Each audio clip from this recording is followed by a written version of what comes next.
Maganda ho kasi ang kalagayan niya doon sa BJMP sapagkat ang BJMP kasi iba ho kasi ang klase ng kanilang pinag-aralan. Talagang train sila sa pagiging pag-aalaga ng mga sabihin na nating mga bilanggo, no? At libre nga yung mapagkain dyan eh.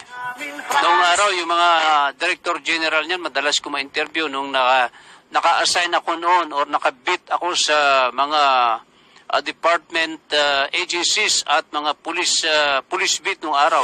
May nagtatanong sa akin na tumingi ng update kaugnay pa rin kay Francis Leo Marcos. Ay maganda, kaya gusto ko kayong bigyan ng tinatawag na sabihin na nating para ganahan kayo dahil maganda yung naging pahayag ni Attorney Abraham Espejo at hindi lamang si Attorney Abraham Espejo, napakagaling doon kanyang ibang abogado, si Attorney Chua, tsaka si Attorney Juby Bendido. Napakaganda pa ni Attorney Bendido, ano? Laging kasama ni Francis Leo Marcos at ni Ma'am Yama, no?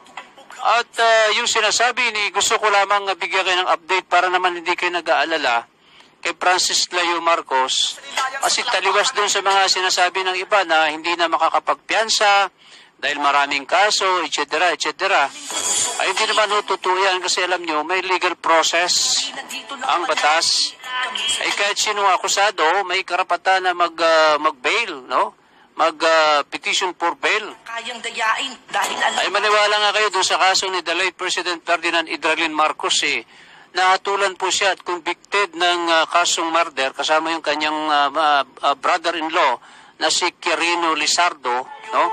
Kaugnay doon na pagbintangan siya at yung kanyang ama na si Don Mariano Marcos at yung kanyang kapatid na si Pio, no? Pero ang na-convict doon ay si the late President Ferdinand Marcos at that time siya isang abogado at yung kanyang brother-in-law na si Pio na convict, no? Talagang convicted, no, ng korte, pero dumating sa punto na dumating yung kaso sa Supreme Court.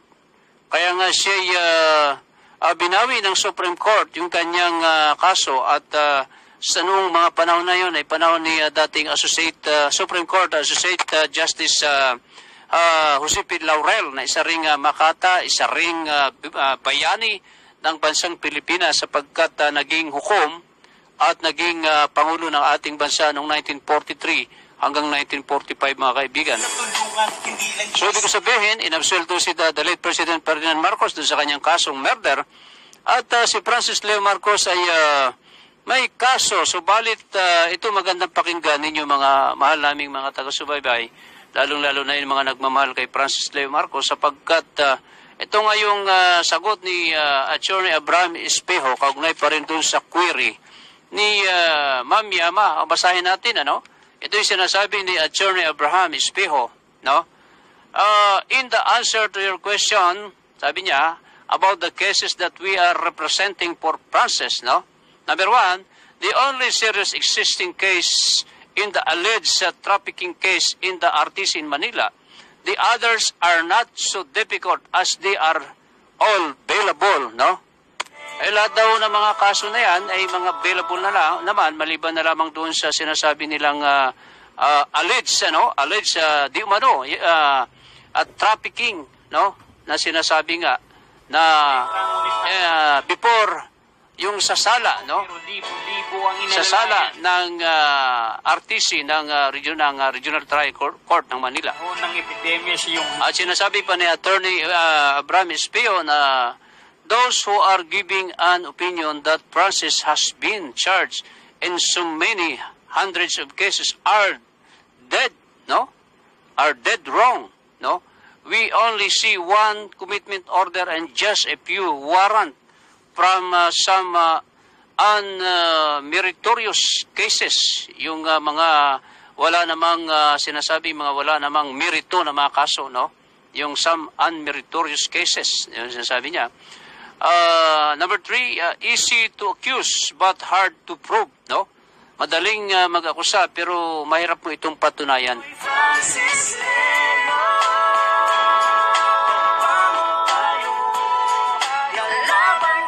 So anyone can make a malicious complaint and file a case. No? Kahit sino man, kahit sinong tao ay pwedeng magsampa ng mga malisyosong kaso o reklamo para at maipile, but the mere filing of cases does not ipso facto means conviction, no?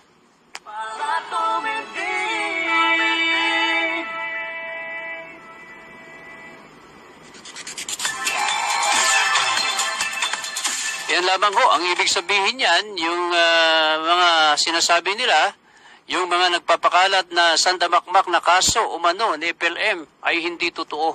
No? Kung ako po ay ipe-persecute pagdating ng araw. Number 4, the quantum of proof required in criminal case is proof beyond reasonable doubt. No?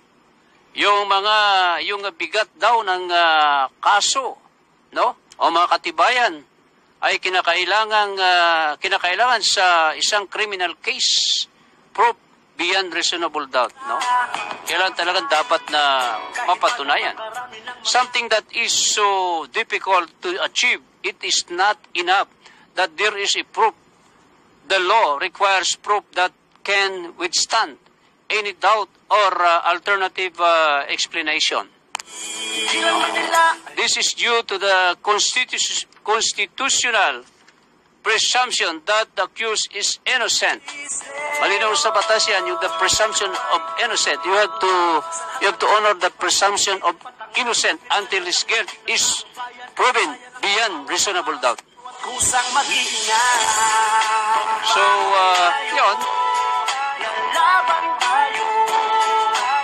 That the case is innocent. Thus, in case of doubt, the law will favor the accused, no?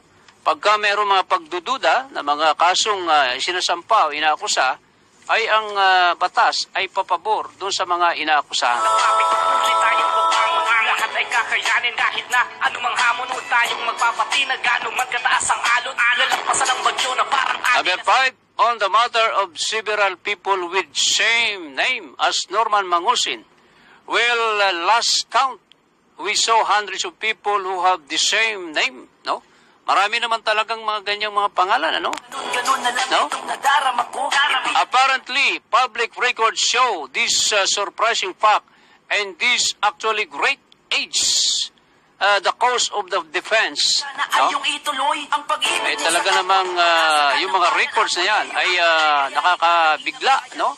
Nakakasorpresa na makatunayan na talaga namang ito'y malaking tulong sa mga kaso sa kanilang pagdidepensa.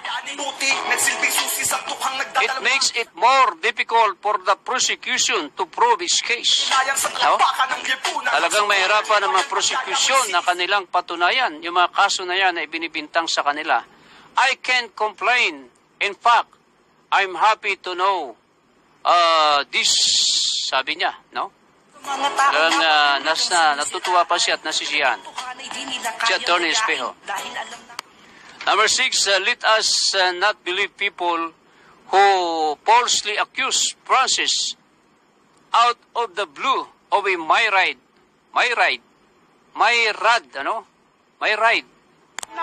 of offense until they can prove this in court beyond reasonable doubt. No? Yung mga countless na mga opensa, no? Yung mga walang bilang na mga, yung myriad, yung mga walang bilang na mga kasong mga isinasampa. Lahat ng mga supot na humihila sa iyo kababala, wala magawa kami na ang their accusation are not worth a thing, sabi niya. No? Kaya maganda itong balita sapagkat nakikita na po ng mga abogado na talagang sabi na nating mahihina yung mga ebidensya, talaga namang available lahat halos. Number 7, some have continued to attack the character of Francis. These people who have nothing but malice and perhaps envy in their hearts, no?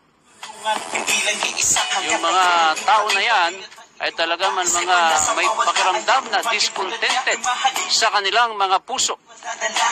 Well, they are entitled to believe what they want to believe, but they certainly have no right to poison the character of Francis. Leo sa Pilipinas, ikaw ang buhay na bayani. Idol ka ng masa at kung ituring ng iba, ikaw ay natatangi.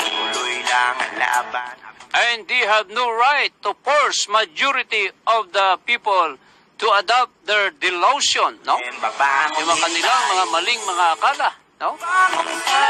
It is not legal and most certainly not moral. So just let the buzzers believe in their delusion. Kaya na natin maniwala yung mga buzzers sa kanilang mga paniniwala. Anyway, they gain nothing from putting down a good man. FLM, 3 letra ngunit napakadaming natulungan. Iisang tao. Ayun o, napakalinaw na malapit na sa katotohanan, sinasabi. Kaya wala ho silang mapapala sa kanilang mga ginagawa. Ang sinasabi ni Attorney Abraham Espejo. FLM, dasal lang. Nasa likod lang. Sinasabi niya, no? There are many hundreds of names belongs to Norman Mangusin or regarding to the name of Norman Mangusin.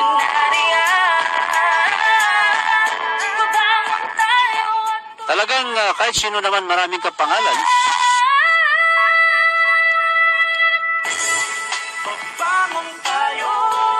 Yan ho ang balita natin sa ating mga nagmamahal kay FLM na talaga namang yan ang magandang update natin ngayon. Laban tayo, mahal ka ng Pinoy Francis Leo. Kalayaan ay bulag pipigdingin. Kaya maganda-gandang balita po yan sapagkat ika nga, kayang-kaya talaga ng mga abogado ni Francis Leo Marcos. No? Marami mo mga nagtatanong na ating mga kaibigan, mga OFW, na talaga namang ika nga, nag-aalala din sila at yan, binigyan na natin sila ng mga update. At so far, yan po yung mga update natin na magaganda para hindi ko kayo mag-aalala dahil alam naman natin marami nagmamahal kay Francis Leo Marcos. Kung ako po ay ipe-persecute pagdating ng araw dito sa akin. At ito pa sinasabi ni Attorney Abraham Espejo, sabi niya, I stand by our client.